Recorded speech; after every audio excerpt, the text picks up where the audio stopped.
Alors, avant la conférence qui va s'ouvrir maintenant pour réfléchir ensemble comment valoriser cet objectif de développement durable 17 en pratique, puisque, vous le savez, nous sommes à quelques jours de du cinquième anniversaire de la signature des objectifs de développement durable, il me semblait important de vous dire qu'est-ce que nous allons faire après, qu'est-ce que la Fondation va faire après. Eh bien, vous vous souvenez peut-être que lors de la promotion précédente, nous avions publié un livre qui posait les fondements de cette alchimie de la co-construction du bien commun.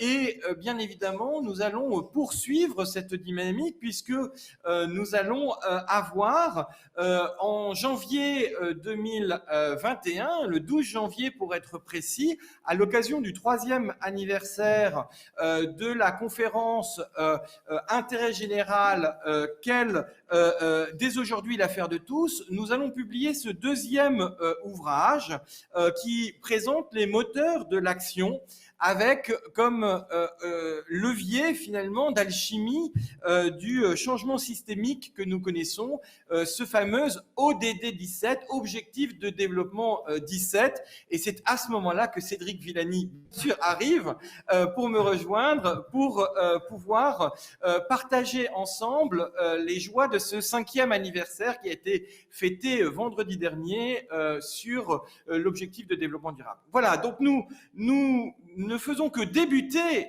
finalement ce travail collectif. Le livre, comme je le disais, l'alchimie du changement systémique à travers l'ODD 17 va comporter à la fois le retour d'expérience des 15 exemples inspirants que nous venons de partager, mais aussi tout le travail que nous avons fait aujourd'hui à travers l'atelier et puis à travers les mots qui ont été partagés et peut-être et surtout aussi à travers le moment que nous allons maintenant partager pour mettre en débat comment valoriser cet objectif de développement durable 17.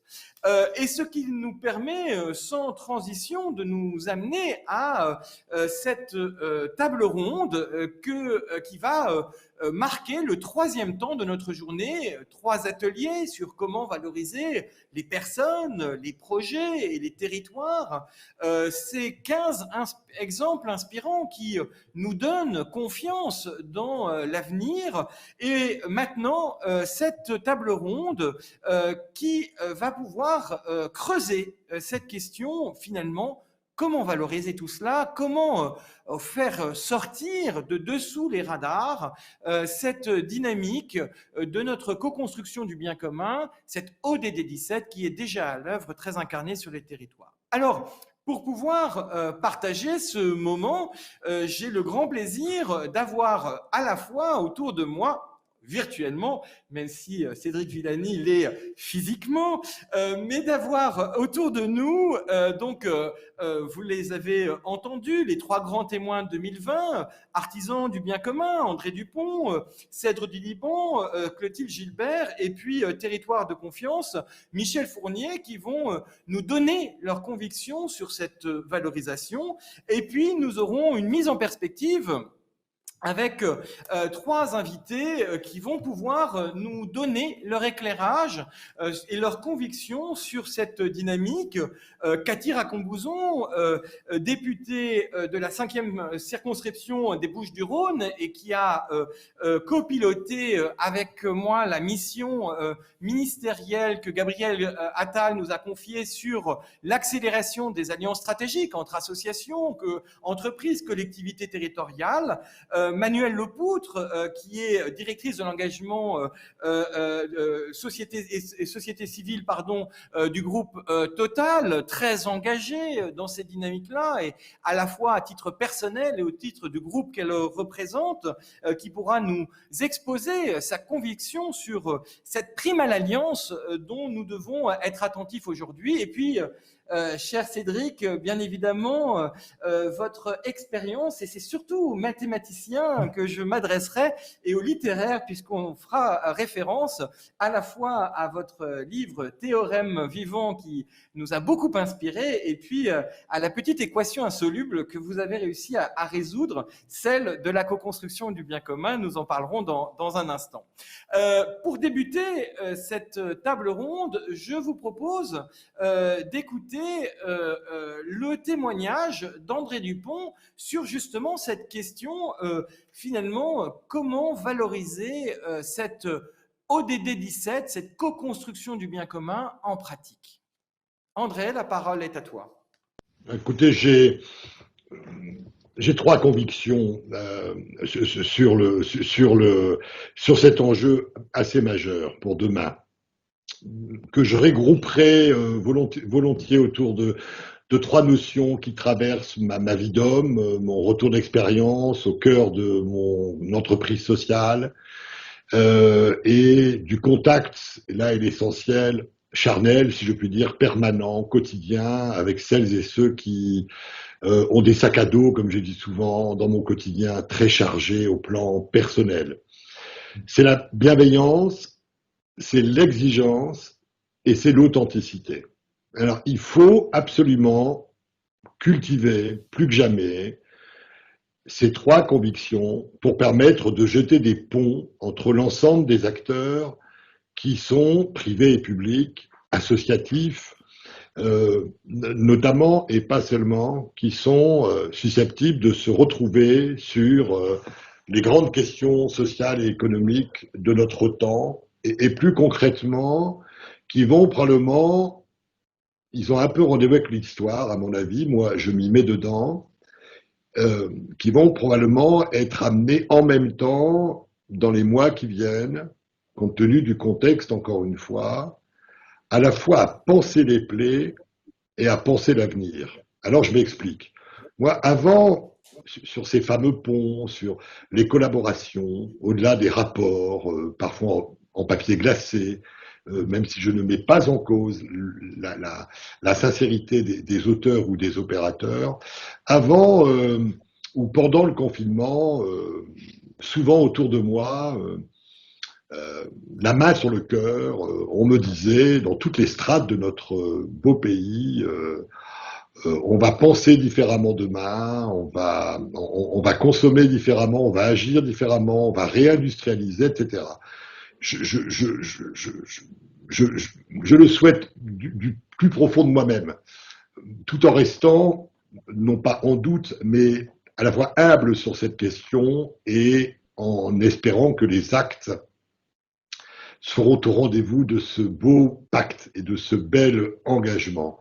La bienveillance, c'est d'abord, pour passer ces ponts, que un diagnostic soit partagé sur les souffrances du monde, ou plus concrètement, sans surtout verser dans le pathos la situation réelle, concrète, quotidienne d'un grand nombre de concitoyens, ils sont malheureusement de plus en plus nombreux, qui vont avoir et qui ont déjà des difficultés importantes à passer, si je puis dire, la période. Je pense notamment à nos jeunes, pour beaucoup d'entre eux qui ont à nouveau décroché. Je le vois tous les jours dans nos hubs d'accueil au sein de mon entreprise sociale, à qui il y avait une espérance jusqu'au début d'année. L'emploi repartait, la croissance était au rendez-vous, le chômage a baissé en décembre, il n'y a même pas 9 mois, on l'a déjà oublié, à 8,4%, c'est-à-dire beaucoup, enfin, on n'avait jamais connu cela depuis 30 ans, depuis l'invention des statistiques de Pôle emploi, et cette cochonnerie de virus a tout gâché, et le Covid, la Covid économique et sociale est malheureusement à nos portes. Il faut donc vraiment cultiver la bienveillance. Je ne suis pas sûr que ce soit aujourd'hui la qualité principale y compris de nos corps intermédiaires. L'exigence, elle va de pair. À partir du moment où vous êtes bienveillant à la fois pour poser le diagnostic des difficultés et à la fois pour observer ces difficultés sans porter de jugement de valeur, vous pouvez être exigeant dans les parcours que vous construisez pour ces personnes, par exemple en croisant beaucoup plus efficacement que par le récent passé les problématiques de formation, d'inclusion, de santé, de mobilité. Nous avons beaucoup appris du confinement de ce point de vue. Enfin, l'authenticité. À mon avis, c'est une posture qui n'est pas d'emblée incarnée, qui ne va pas de soi. C'est comme l'engagement, ça se cultive. C'est la puissance de sa volonté. L'authenticité, c'est de ne rien faire qui puisse laisser penser que nous instrumentalisons ces questions. Quand une entreprise, grande, moyenne ou petite, est un acteur associatif, un centre de formation, une entreprise d'insertion, un centre social dans un quartier difficile, nous des alliances, des relations opérationnelles.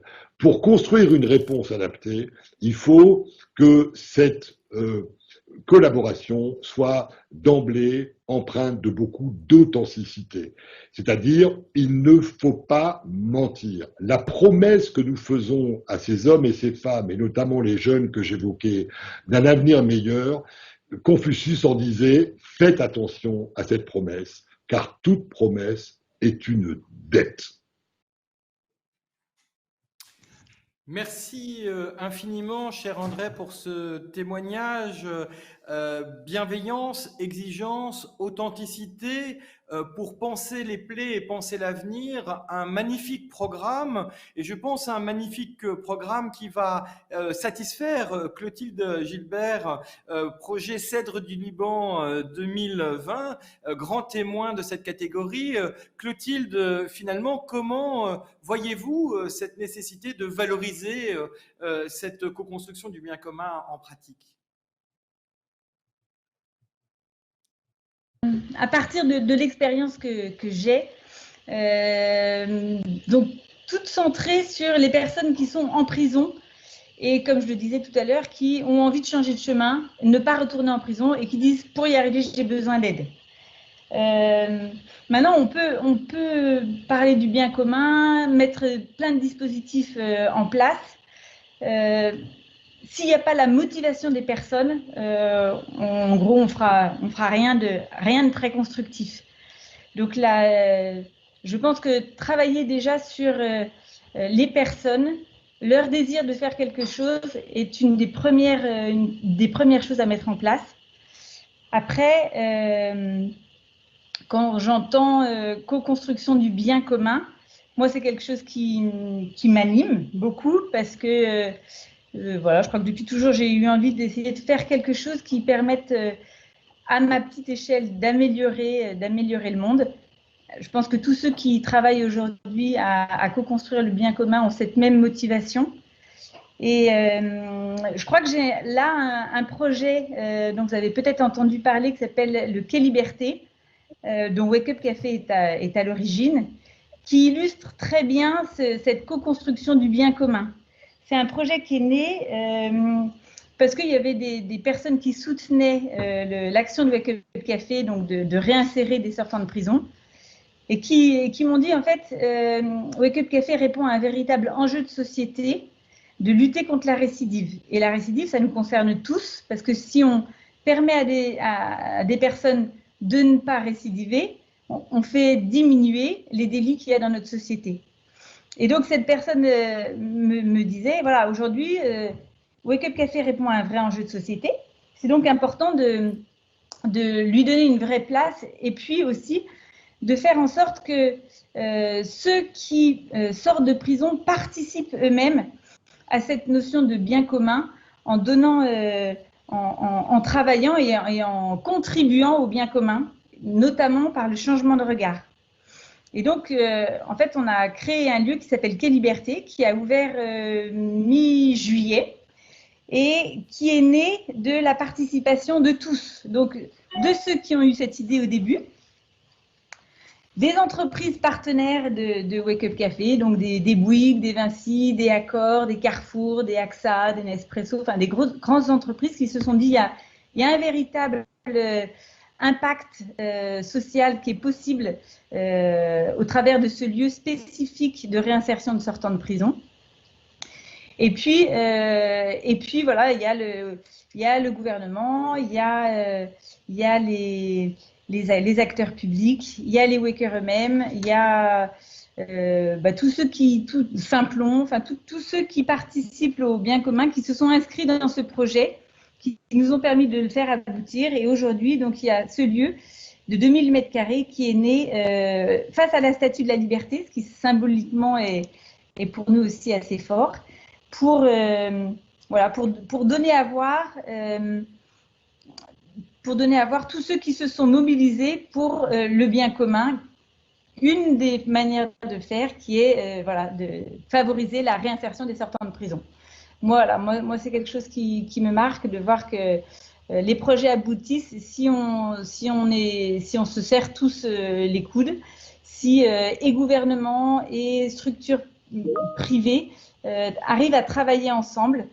Ça a été assez bien illustré hier, puisque le ministre de la Justice et la ministre déléguée à l'insertion professionnelle sont venus inaugurer à cet endroit-là une agence qui s'appelle PEPS, qui met tout ce qui est produit en prison et qui montre que dès la prison, les personnes peuvent aussi concourir au bien commun en essayant de faire quelque chose du temps qu'elles ont en payant leur dette à la société de l'intérieur de la prison. Voilà. Merci pour ce témoignage. Je retiendrai 3 mots, celui du désir, où vous nous dites finalement que l'important c'est de motiver par l'envie finalement. Je crois que c'est quelque chose qui est cher à Cathy Racon-Bouzon. À mon avis, elle rebondira sur ce point-là. Le deuxième point, c'est finalement l'incarnation, comment le lieu permet finalement d'incarner et de montrer à voir, de donner à voir finalement cet engagement, cette capacité d'action. Et puis le troisième, c'est bien évidemment l'action. On voit bien votre témoignage tout à l'heure, celui d'aujourd'hui. Maintenant, c'est vraiment cette dynamique de le faire concrètement et finalement vous démontrer une fois encore que l'action est engagement de par votre témoignage.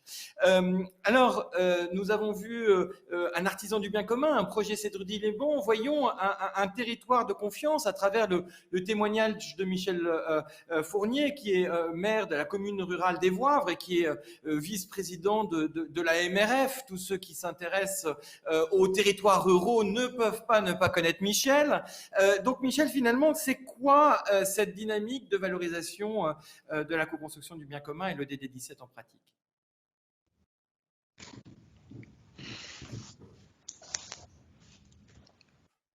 Alors, la question est vaste, pardon. Là, c'est un sujet qui mérite une approche peut-être plus. Bon, je me lance. Ça va être plus simple. D'accord. La première par rapport à ce que vous posez comme question, la première des réponses que l'on peut faire, c'est que rien ne peut finalement se faire seul. Je crois que c'est le plus important. C'est-à-dire que chacun a une sensibilité, a un désir, a des engagements, a une volonté, etc., etc. Mais en fait, il a besoin constamment soit de conforter cette sensibilité, ses opinions, etc., soit de les amender et surtout d'amplifier les choses de manière à avoir la vue la plus large possible de l'ambition qu'il peut avoir au départ. Et pour cela, j'ai toujours été surpris, je ne sais pas pourquoi je pense à cela immédiatement, j'ai toujours été surpris par la volonté qu'a pu avoir à une certaine époque, et surtout au Moyen-Âge, des ermites, de se retrouver seuls et d'avoir une démarche spirituelle liée simplement, dans notre culture, c'est judéo-chrétienne, liée à Dieu, etc.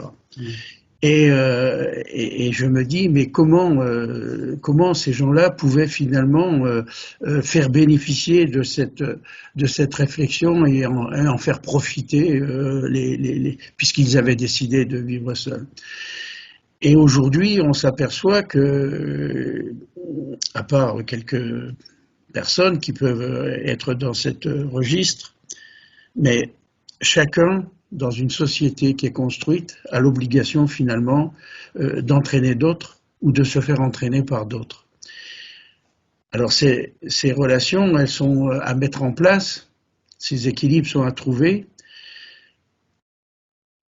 mais je reste quand même persuadé que, toujours est-il, qu'il y a besoin effectivement de meneurs, il y a besoin de chefs de file. J'ai pas la culture du chef proprement dite, mais je me rends compte, avec l'expérience aussi, que le fait d'être meneur peut aussi apporter beaucoup à d'autres qui peuvent l'être moins ou qui ne savent pas encore l'être et qui le deviendront. Et tout cela fait que une démarche, quand elle est collective, que ça soit pour un projet ou que ça soit simplement pour une ambition de vie sociétale, eh bien, on doit s'y atteler et dès le départ. Autrement dit, celui qui a ou celle qui a l'idée d'une réflexion au départ doit savoir immédiatement, et pour la faire partager, mais surtout pour l'enrichir, doit savoir se faire accompagner. Et aujourd'hui, j'ai la chance, avec les gens avec qui je travaille autour de moi, qui sont soit dans l'association des maires ruraux, soit au niveau de la mairie, bien entendu, soit dans d'autres structures, comme intercommunalité, pays, etc., eh bien, de trouver toujours et constamment des personnes qui apportent. Et ces mêmes personnes pourtant me disent quelque part, et je sens flagornerie, mais que je peux être un mentor. Alors qu'en fait, on n'est que mentor si effectivement on se fait accompagner et surtout aider. C'est très philosophique tout ça, c'est peut-être même de la philosophie de café du commerce, je m'en fous. C'est ce que je pense. Je crois que effectivement, il doit y avoir des impulseurs, mais il doit y avoir aussi des relais de ces impulsions. Et jusqu'à présent, et si je fais une démarche rétroactive de mon expérience et de ma vie passée, je pense que j'ai régulièrement été accompagné dans différents domaines de gens qui m'ont apporté cela. Ce qui fait que c'est comme cela qu'on arrive à définir une forme de fidélité de pensée, que l'on arrive à aussi conserver des relations fortes de longue durée ou de durée plus courte, mais pour des projets précis, etc. Eh bien, et j'ai la chance, parce qu'il faut, je crois que, vous savez, j'ai dans une formation ancienne, quand j'avais 20 ans ou 25 ans, je ne sais plus, enfin, qu'importe, quelqu'un disait, la chance, ça n'existe pas. La chance, on se la fait, la chance.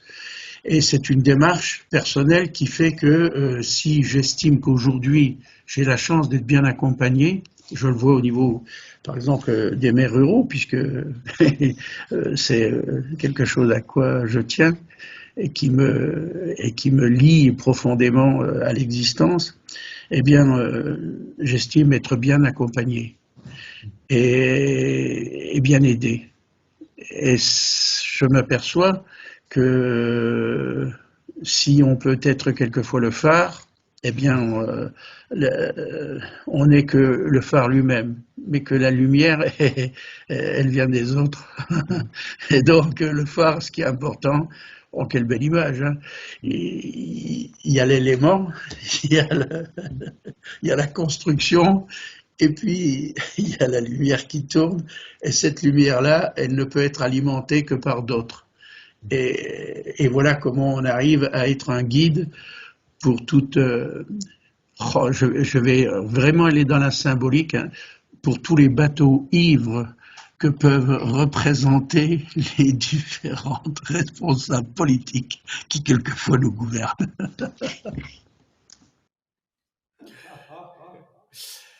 Merci infiniment, Michel. Merci aussi de nous rappeler l'importance de se prendre soin de ceux qui prennent soin et finalement l'humilité de se faire accompagner, c'est ce que vous soulignez dans votre témoignage, nous rappelle que c'est lorsque nous sommes fragiles qu'en fait nous sommes forts, puisque c'est le moment où nous avons besoin des autres et donc c'est le moment où nous pouvons co-construire réellement le bien commun.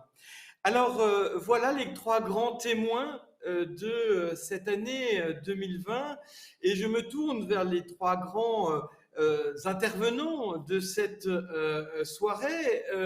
Nous ne les avons pas choisis par hasard. Lorsque nous avons travaillé sur finalement la mutation de l'intérêt général en France, nous avons collectivement défini trois leviers d'activation de l'intérêt général.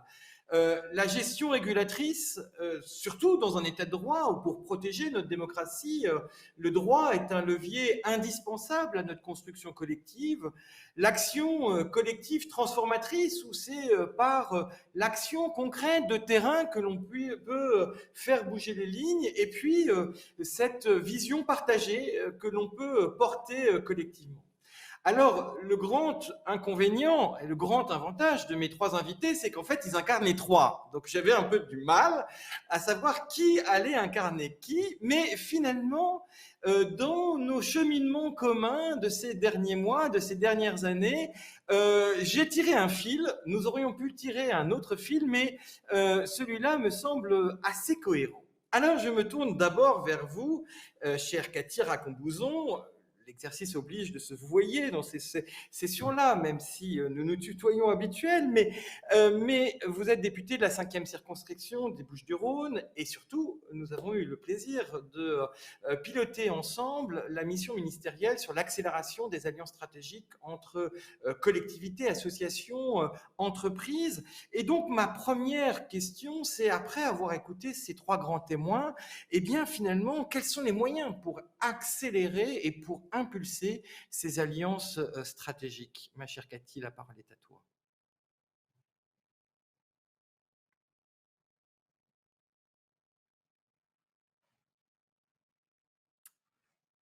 Alors, nous n'entendons pas.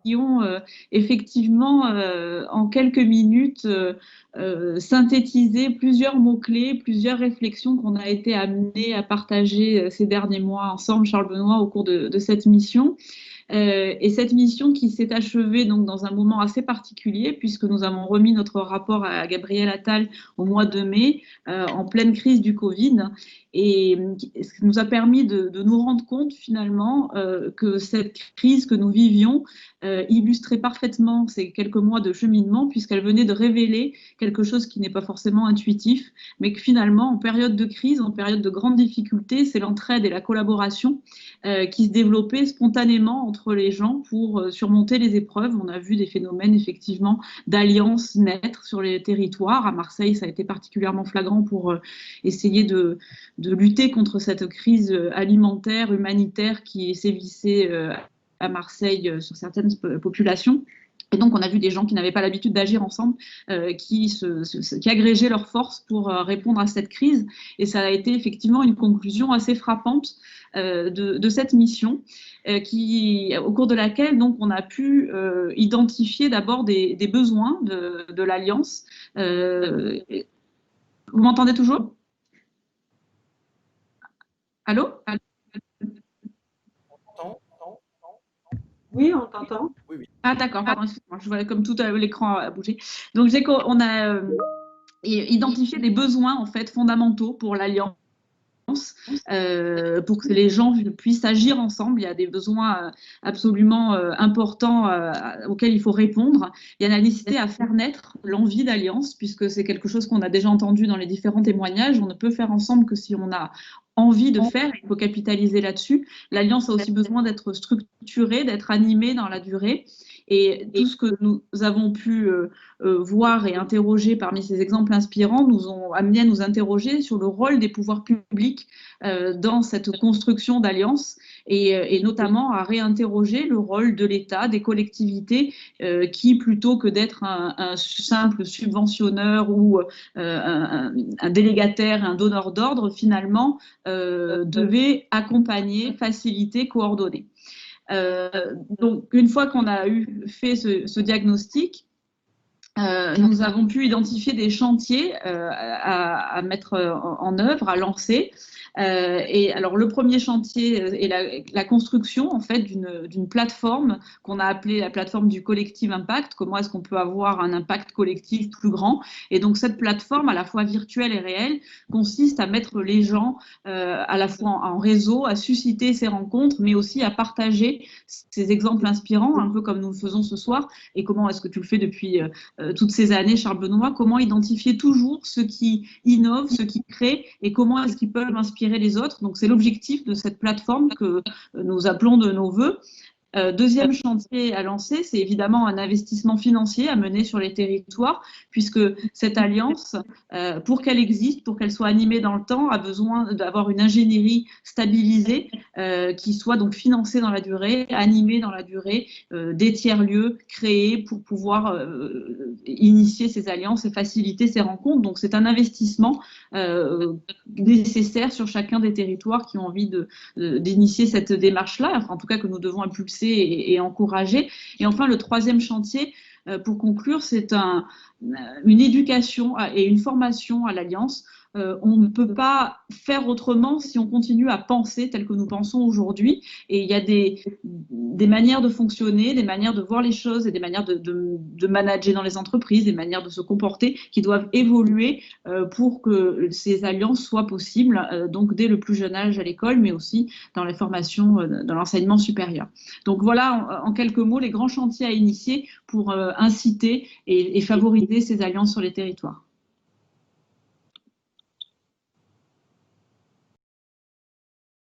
Et mobiliser collectivement, investir finalement, notamment dans les territoires, et puis éduquer sur apprendre à faire alliance. Quel rôle peut jouer le levier législatif, plus particulièrement dans ce mouvement d'accélération des alliances stratégiques? Est-ce qu'il doit y avoir un droit de l'alliance en France?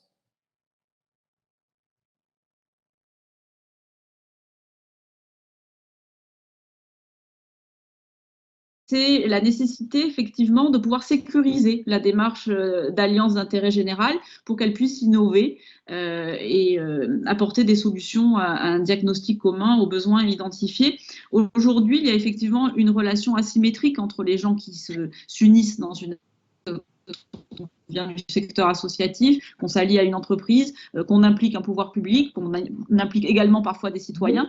Il y a une nécessité à pouvoir orchestrer et organiser un équilibre dans ces gens qui n'ont effectivement pas les mêmes statuts et qui œuvrent parfois dans un rapport de force inégalitaire. Donc oui, il nous paraît assez nécessaire de créer un droit expérimental de l'Alliance, de voir comment est-ce que sur un temps donné, il serait possible par la loi de sécuriser ces alliances, de définir une charte, quelles sont les bonnes pratiques, les garde-fous pour éviter les dérives au sein d'une alliance, et puis d'élaborer peut-être un contrat type qui régisse les relations entre tous ces acteurs de l'alliance.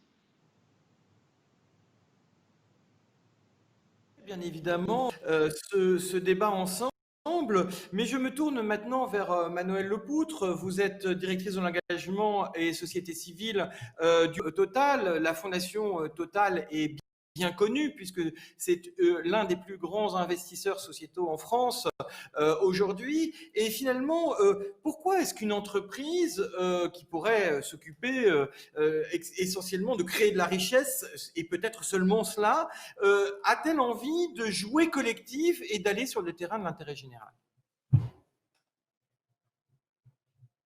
Bonsoir aux grands témoins et merci pour cet espace de parole et d'échange.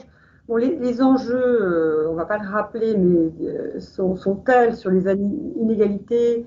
L'ampleur des défis est énorme.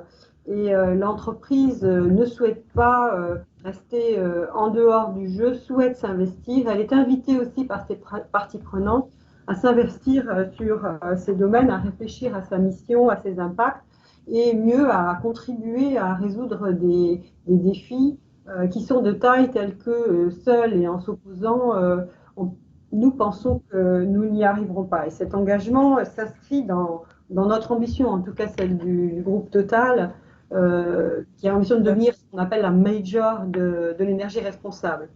Alors pour ça, on a notamment, et Charles Benoît, vous connaissez bien notre programme Total Foundation, qui est un programme philanthropique mondial et international, qui a été lancé il y a maintenant presque 4 ans, 3-4 ans je dirais, et qui s'est fixé de développer la vitalité des territoires où le groupe a du business, a des actions, des collaborateurs, et en ciblant en particulier la jeunesse, 12-25 ans.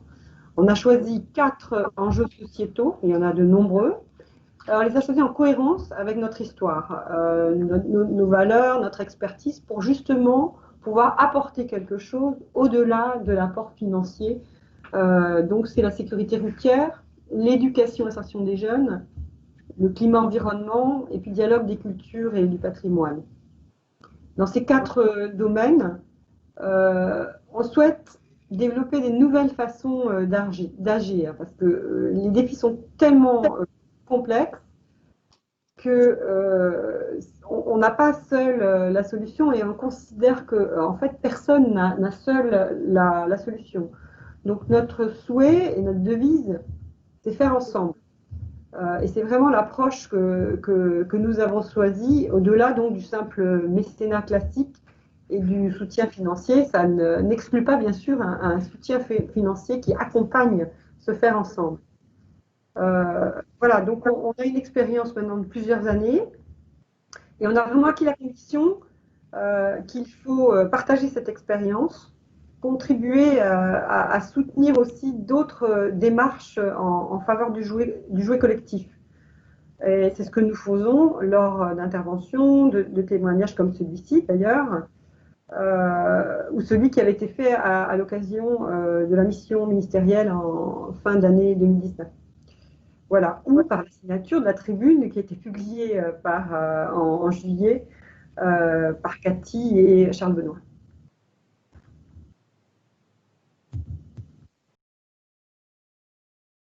De le dire, il le fait, et finalement cette prime à l'alliance, cet accompagnement, Cathy parlait tout à l'heure, Cathy Raconne-Gozon, pardon, parlait tout à l'heure de cette ingénierie de l'alliance. Je crois que vous avez pris quelques décisions en la matière pour expérimenter des choses, notamment dans ce sujet-là. Alors oui, déjà on est parti sur des exemples concrets.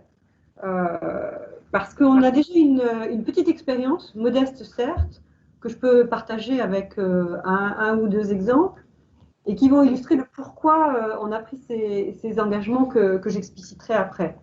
Dans le domaine de la sécurité routière, par exemple, on a construit un programme innovant avec des pédagogies innovantes qui s'appelle VIA, avec Michelin, une grande ONG internationale qui s'appelle le GASP et d'autres types d'ONG plus petites de terrain pour travailler sur de la sensibilisation et de l'éducation des jeunes à la problématique de la sécurité routière et donc à leur propre protection ou à la protection de leurs collègues. Pourquoi on fait ça? Parce que d'une part, on a une compétence. Total a un lien forcément avec la route, soit par son propre business, puisqu'il a une forte logistique, soit par son souhait et ses propres valeurs sur la sécurité, qui ont fait que depuis plus d'une dizaine d'années, nous travaillons énormément sur ces sujets de sécurité de nos propres employés ou des contracteurs qui travaillent pour nous. Et donc on a décidé de mettre cela, mais en commun, avec une autre entreprise, des ONG, et souvent les autorités publiques locales dans certains pays pour développer ces programmes d'éducation et les déployer. Donc c'est un exemple concret qui s'applique même bien sûr dans des pays où la sécurité routière est très complexe, mais même en France puisque nous le déployons dans plusieurs endroits en France. On a aussi notre projet phare de l'industrie, qui est donc cette fameuse grande école avec une pédagogie extrêmement innovante. Je ne vais pas venir dans les détails, mais dont l'objectif est de former des jeunes qui sont hors des systèmes d'éducation et hors de l'emploi, mais qui sont motivés pour se réinsérer à des métiers qui sont en tension actuellement, et des métiers d'industrie, puisque c'est ceux que l'on connaît. Et toute cette pédagogie et toute cette école et tout le concept qui va du recrutement des jeunes jusqu'à leur réinsertion a été construite sur les territoires, avec les jeunes, avec les autorités publiques, puisque bien évidemment, nous n'avons pas toutes les compétences nécessaires dans aucun de ces domaines, mais aussi avec d'autres industriels, d'autres PME. Donc ce sont deux exemples concrets qui n'excluent pas en plus nos collaborateurs, qui nous donnent la capacité de pouvoir donner de leur journée, de leur temps, de leurs compétences à ces systèmes. Alors c'est pour ça que on voit la puissance de cette façon de travailler, même si ce sont deux exemples, je le dis, très modestes, mais on décuple bien évidemment nos forces en faisant ça, puisqu'on s'allie à des compétences très variées, on accepte de travailler ensemble en apportant chacun nos compétences, et ça permet aussi de changer d'échelle. Puisque quand l'expérience est bonne, on est plusieurs à pouvoir démontrer que ça marche et changer d'essai. On fait aussi d'ailleurs avec les écoles de production. Donc c'est pour ça qu'on était ravis d'être sollicités par certains d'entre vous, dont Charles Benoît, et de contribuer à deux programmes concrets. Qui sont, le premier, c'est de soutenir financièrement une étude à venir sur l'Observatoire des partenariats qui vise à évaluer et comprendre l'appétence des élus locaux pour jouer collectif, sur le même modèle et qui fait écho à la lettre aux élus qui a été remise à l'occasion de la 6e rencontre des pionniers des alliances de territoire. Ce type d'enquête est aussi important pour nous, pour comprendre les enjeux, les questions que se posent les élus du jouet collectif par rapport à celles que nous pouvons, par exemple, nous poser. Et puis, une deuxième décision, c'est de financer le programme Connaissance des modèles socio-économiques d'intérêt général qui est piloté par le Rabon. C'est une première étape. Charles Benoît, peut-être que tu souhaites commencer quand même. Non, c'est absolument parfait. Ou peut-être deux dates qui vont concrétiser cela pour l'étude impact élus locaux. Ça sera au moment du Salon des maires que sera restituée cette étude, donc entre le 24 et le 26 novembre prochain, et sur le programme reconnaissance des modèles socio-économiques d'intérêt général, dès le FNAF de la semaine prochaine, le 15 octobre, sera lancé ce programme sur le stand de la Caisse des dépôts, et vous aurez le premier webinaire qui aura lieu le 22 octobre de 13h à 14h30. Donc c'est du très concret, et comme le disait Michel Fournier, merci Manuel de nous le rappeler, c'est-à-dire que c'est bien associer des compétences, c'est pas simplement du financement, c'est bien associer des compétences, accompagner, j'allais dire, s'accompagner mutuellement dans cette transformation.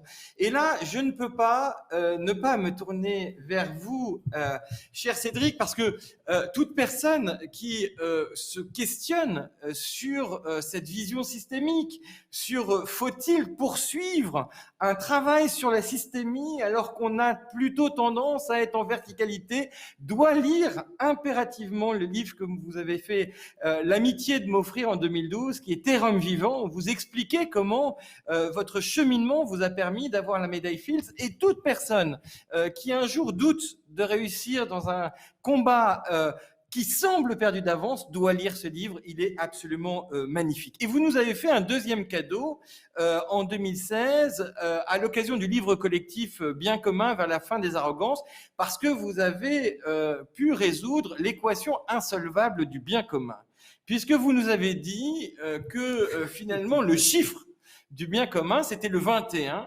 Pourquoi le 21? Parce que c'était l'effet multiplicateur de la sagesse, c'est-à-dire le 7, par l'équilibre, c'est-à-dire le 3. Donc merci d'avoir non seulement eu la médaille Fields pour solutionner une des équations les plus complexes, mais aussi pour avoir mis en équation la co-construction du bien commun et bien évidemment sur cette vision partagée de cette question. Cédric, la co-construction du bien commun, ça veut dire quoi pour vous? La co-construction du bien commun, grand sujet qui me ramène à plusieurs de mes expériences, et d'abord mon expérience de mathématicienne, chercheur, telle qu'elle était présentée dans cet ouvrage que vous décriviez, Théorème vivant. Un ouvrage dans lequel j'ai voulu précisément insister sur la façon dont ça se construit.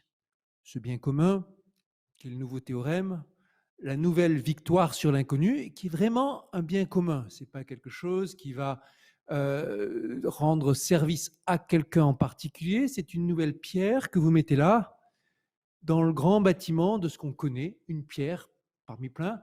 Le grand bâtiment de ce qu'on connaît est entouré par l'immensité de ce qu'on ne connaît pas, bien bien plus vaste. Et dans la recherche, vous êtes là en train de vous demander comment on va le construire. Et dans une approche classique, on vous dit, voilà la mission, on veut répondre à telle question et voici la réponse. Et mon ouvrage, c'est l'antithèse, si vous voulez, de ça. Jusqu'au bout, on ne comprend pas vraiment qu'est-ce que j'ai démontré précisément. Et ce n'est pas le but. On comprend que j'ai démontré quelque chose, que c'est suffisamment important pour que ma communauté me donne les plus hautes distinctions en la matière. Vraiment la communauté qui apporte cette récompense. Au nom de la communauté mathématicienne, pour elle, par elle, dans le plus grand congrès mathématique qui se tient tous les 4 ans, le congrès international des mathématiciens. On comprend que ça a à voir avec la physique mathématique et on voit le processus de construction. C'est là-dessus que je voulais insister. Comment dans les coulisses s'effectue ce travail de gestation qui fait qu'on part d'intentions très floues dans le cerveau de quelques personnes et qu'on arrive à la fin à un produit très abouti. Un travail de 200 pages dans lequel chaque phrase a été bien réfléchie, chaque formule ciselée, chaque calcul a un sens. Et entre les deux, en l'occurrence, c'était 2 ans et demi de galère à essayer de co-construire, justement.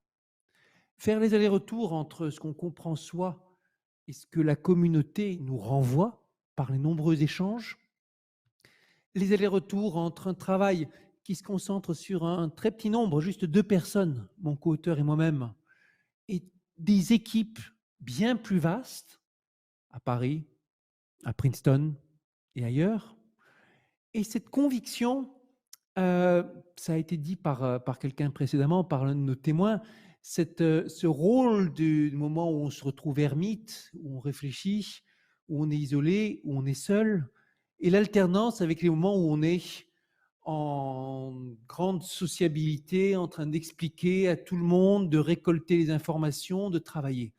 Ce n'est pas un travail linéaire, ce n'est pas un travail systématique, ça va et vient, ça se fait dans beaucoup d'imprécisions. Mais s'il n'y a pas de réflexion systémique sur la façon dont ça doit se faire, ça ne fonctionne pas. Ce travail systémique, c'est l'organisation des laboratoires de recherche, les moments de séminaire, les moments d'échange extrêmement codifiés, la partie qui se fait en délocalisation, par email, par visioconférence de plus en plus, et les parties indispensables qui se font en présentiel, par conversation, avec des cultures locales. Le fait de voyager et de changer, d'aller dans un laboratoire où on a l'habitude de certains problèmes, ça change tout. Le fait de traverser l'Atlantique, à un moment, ça a tout changé pour moi. Et tous les ingrédients qui sont là, extrêmement structurés, qui font que finalement, surgit de la communauté la réponse inattendue à une question qui n'était pas attendue, ou en tout cas que les agences de recherche n'avaient pas prévu de mettre à concours cette année-là, dont personne n'avait prévu que c'était ça qui permettrait de donner médaille Fields. Aussi bien la réponse que la question sont venues de cette interrogation de terrain à laquelle je participais. On a l'habitude de penser que prix Nobel, médaille Fields sont ce genre de récompenses qui vous mettent au-dessus de tous les autres, mais je me suis toujours pensé comme étant immergé au cœur de la communauté. L'image du phare tout à l'heure qu'a indiqué quelqu'un d'autre, oui, elle est là. Vous êtes un phare où vous êtes un miroir avec toutes les facettes, vous rayonnez en fonction de tout ce qu'on vous apporte. Et dans mes articles, il y avait cette longue liste de personnes que je remerciais parce qu'elles ont apporté une brique, un élément de réponse, une référence. Et c'est toujours ce travail où on exploite tout ce qui vient à vous, ce rôle d'antenne qui reçoit et qui émet, que j'ai l'impression d'accomplir dans ma qualité de mathématicien. Alors, c'est pas complètement incohérent, c'est pas complètement déconnecté de ce que je retrouve en ma qualité d'élu. Et je dis souvent, la première qualité d'élu, c'est d'arriver à écouter. Dans un monde où tout est verticalisé aussi, où le monde politique, il vient avec le rôle des appareils politiques, où on vous transmet, allez, ici tu vas faire la discussion, voici tes éléments de langage, tiens ta ligne et tout ça, suis la ligne du mouvement, suis la ligne du parti, et c'est comme ça dans tous les partis traditionnels. Mais bon sang, on a besoin à un certain moment de gens qui arrivent avec une idée qui n'était pas attendue, avec quelque chose où la conviction propre l'emporte sur la doctrine de parti. Et à chaque fois qu'une vraie évolution se fait sentir, j'en suis sûr, c'est quand quelque chose a pu sortir qui n'était pas prévu a priori. Et puis, une autre de mes vies encore, pardon, je reviens encore sur la vie d'élu. Ce qui est beau dans le mandat de député, c'est la communication entre l'échelle locale et l'échelle nationale, abstraite. C'est un peu comme ça aussi en mathématiques, en recherche mathématique. Vous avez les grandes écoles de pensée sur certains sujets, certaines thématiques, certaines disciplines, l'analyse, la physique mathématique, si vous voulez. Et puis ça vient s'ancrer dans des habitudes culturelles locales. La localité est fondamentale par rapport aux problèmes, par rapport aux habitudes, laboratoires voisins, ce que vous voulez. Pareil en politique, et c'est très important, la connexion entre l'échelle locale, celle du député dans sa circonscription, celle du conseiller municipal, et l'échelle nationale, plus abstraite, celle d'un mouvement qui porte des idées, d'un parti quand il a pu passer du temps à se construire une doctrine, des grandes idées. Et si vous ne faites pas la connexion, vous êtes fichu en tant que société. Parce qu'une grande idée écologique, comme peut être celle de la décarbonation, elle se joue aux 2/3 sur le terrain. Dans les aménagements locaux dans les transports, dans les menus des cantines, dans les contrats passés localement, dans la façon dont l'éleveur va pouvoir être mis en contact à travers les recherches de circuits courts, telle ou telle institution. C'est pas si facile de faire le lien de nos jours entre l'échelle locale et l'échelle nationale. Une des raisons en est la multiplicité des niveaux qui saucissonnent la communication entre une échelle et l'autre. Et c'est important d'arriver à lutter contre cela, de systématiquement se demander par rapport à ce que je porte nationalement, qu'est-ce que je vais retrouver localement et vice-versa. Et puis, j'ai parlé de ma vie de mathématicien, de ma vie d'élu, il y a une troisième vie dans laquelle j'étais dans la co-construction aussi, c'est celle de vulgarisateur. Quand j'ai écrit Théorème vivant, c'était un travail de vulgarisation et de communiquer. Aujourd'hui, la communication entre la science et la société, c'est plus que jamais faire savoir ce que c'est le métier, ce qui se passe dans les coulisses, éviter cette recette pour le désastre, comme le disait Carl Sagan, d'une société dans laquelle seul un petit nombre détient les clés de la technologie, mais ne partage pas avec tous ceux qui l'emploient. Bref, communiquer là-dessus, mais aussi faire participer la société. Un des grands mouvements de la science de ces dernières années, c'est la co-construction de la science, précisément avec les acteurs de la société civile. Les associations de patients qui participent à la recherche médicale, des communautés de geeks qui participent à la construction de savoir à travers des applications, tous les mouvements de la science ouverte et du logiciel libre, tous ces mouvements dans lesquels une communauté bien plus vaste que ce dont c'est le métier va contribuer. Ensemble, contribuer à la fabrication d'un objet qui participe du bien commun. Ces logiques collaboratives qui sont renforcées avec les plateformes, la possibilité de collaborer en ligne. Et un des enjeux dans notre société à venir, si je dis avec un petit peu d'emphase, c'est de savoir qu'est-ce qui va gagner dans les tendances contradictoires de la société. Une tendance qui est celle du partage avec les outils collaboratifs, les plateformes, la communication tous azimuts, et une tendance qui est celle du silo, dans laquelle il faut bien dire que le déterminisme culturel nous enferme de plus en plus. Les phénomènes de bulles, les clichés, les discours simplistes et caricaturaux qui vous renvoient sans arrêt à des cases préconçues et qui sont aujourd'hui extrêmement forts. Et de cela va dépendre l'avenir de notre société. Alors, vous nous avez donné 3 clés très importantes. Vous nous avez rappelé finalement l'importance du chemin. Comment se construit finalement cette co-construction en disant qu'elle n'a de sens que si elle est ouverte pour tous et pas seulement pour soi. Vous nous avez rappelé les flux et le reflux. Et de dire que justement, cette capacité à travailler ensemble, c'est de la communauté que surgit des réponses inattendues. Et puis, vous nous avez rappelé un point qui nous est cher, qui est cette articulation entre le national et le territoire, et bien loin de les opposer, de les articuler, puisque c'est dans cette alchimie que se trouve finalement la capacité à construire ensemble. Alors, ma deuxième question va aller pour dire, vous avez évoqué le risque, la co-construction du bien commun, et si nous avons créé en 2016 cette fondation, c'était aussi pour dire que tout n'est pas joué, il y a aussi un risque que ce ne soit pas le choix. Comment on peut passer des marginaux sécants qui ont défriché, qui défrichent encore tous les jours ce sujet-là, à des troupes de génie pour construire les ponts dont on a besoin pour demain? Une sorte d'industrialisation du processus dans le bon sens du terme, passer d'un artisanat à quelque chose qui a été réfléchi, qui est systématique, que c'est difficile. Et il s'agit, en quelque sorte, pour la société d'apprendre, de se professionnaliser par rapport à cela. On sait bien qu'il n'y a rien de plus difficile que l'instruction, que l'apprentissage de quelque chose. Et à chaque fois se demander, je dirais, se poser la question, qu'est-ce qui va faire système? Je crois que quand vous vous êtes lancé dans la construction du rameau, il y avait cet élément, ce méta-élément, si on veut dire. Comment accompagner, comment construire quelque chose qui va accompagner la construction. Les tourments de la vie politique m'ont conduit aujourd'hui à être dans un petit groupe inattendu, dans laquelle certaines des questions, c'est comment aussi systématiser ce que nous pensons les uns les autres, comment faire de la doctrine, et dans lesquelles les réflexions, on va dire, à la dominance qui se veut écologiste, m'amènent chaque jour à me poser la question, comment on va faire système de la bonne idée? Permettez-moi d'insister une minute sur ce phénomène majeur. Chaque fois que la France dit, ou chaque fois qu'on se dit en France, on va être exemplaire, on va réduire l'empreinte carbone, on va faire ceci, on va faire cela, c'est une étape de la question, mais c'est une étape. La question pour l'humanité, ce n'est pas que la France devienne vertueuse, c'est que la France devienne vertueuse et fasse tache d'huile. Et donc, il y a la question d'entraînement. Comment systématiser? Quelle est la recette pour rendre les choses mécaniques?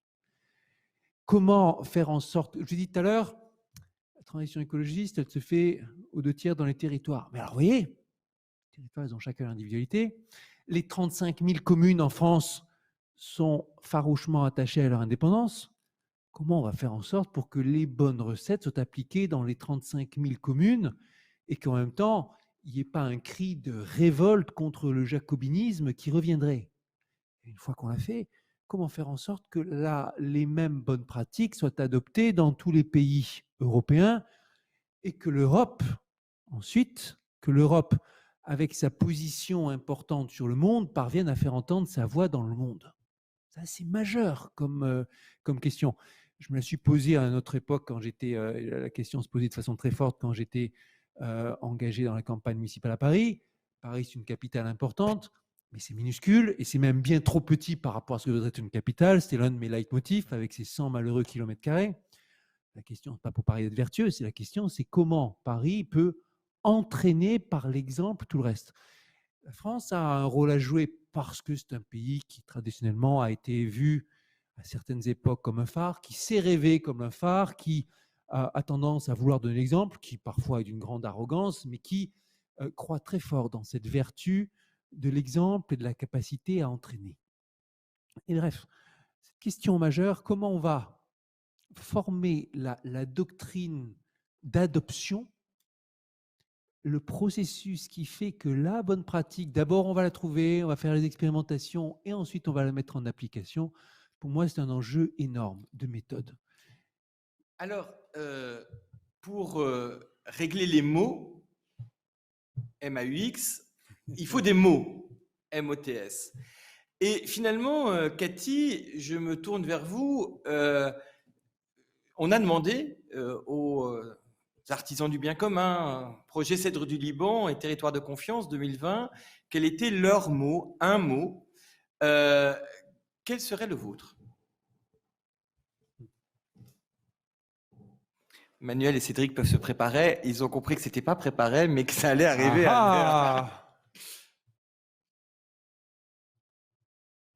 L'engagement, j'ai retenu l'alliance qui ont été proposées par les artisans du bien commun. Moi, il y en a un que je vais vous proposer, c'est le mot qui a déjà été évoqué aussi, c'est le mot de fraternité. Et pourquoi la fraternité? Parce que pour moi, co-construire le bien commun, travailler et réfléchir à tout ce que nous faisons ensemble ce soir et chacun quotidiennement en travaillant sur ces sujets-là, c'est finalement essayer de contribuer à stabiliser nos démocraties.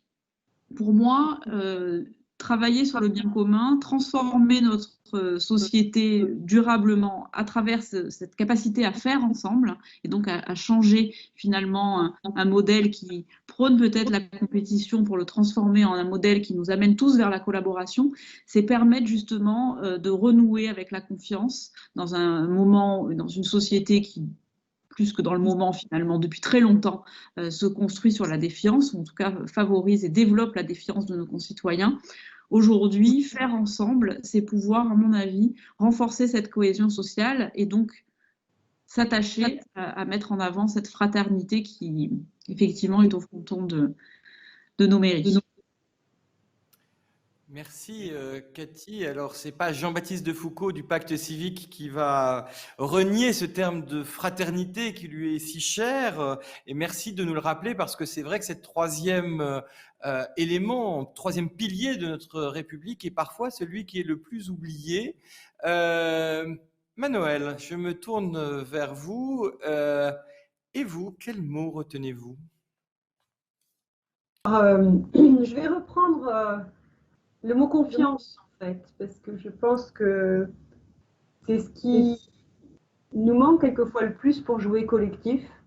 C'est développer cette confiance, bien sûr, en soi, mais aussi dans, finalement, des possibles partenaires qui ne nous ressemblent pas, qui n'ont pas les mêmes compétences. Alors qu'on sait tous, on a tous expérimenté le fait que c'est en s'alliant avec des gens ou avec des entités très différentes que naît l'innovation. Je pense qu'en recherche, c'est des choses que l'on sait tester et que l'on connaît. Donc, confiance. Et puis, ça implique aussi alors une autre notion, c'est que chacun, et en particulier peut-être les entreprises, c'est pour ça que je me permets de le dire, on doit se forcer à laisser de côté notre fierté, notre ego de ce que l'on est, en se disant c'est plus j'ai confiance en moi, j'ai des compétences, mais je vais les partager et je vais les mettre à la disposition de l'intérêt général. Ce qui pour finalement une culture d'entreprise ne va pas forcément de soi au départ, mais c'est donc une évolution qu'il faut qu'on fasse. Je retiens le pari de la confiance, finalement, qui rend capable de s'ouvrir, et notamment de s'ouvrir vers plus différent, presque le plus différent, puisque c'est sans doute de là que naît l'innovation.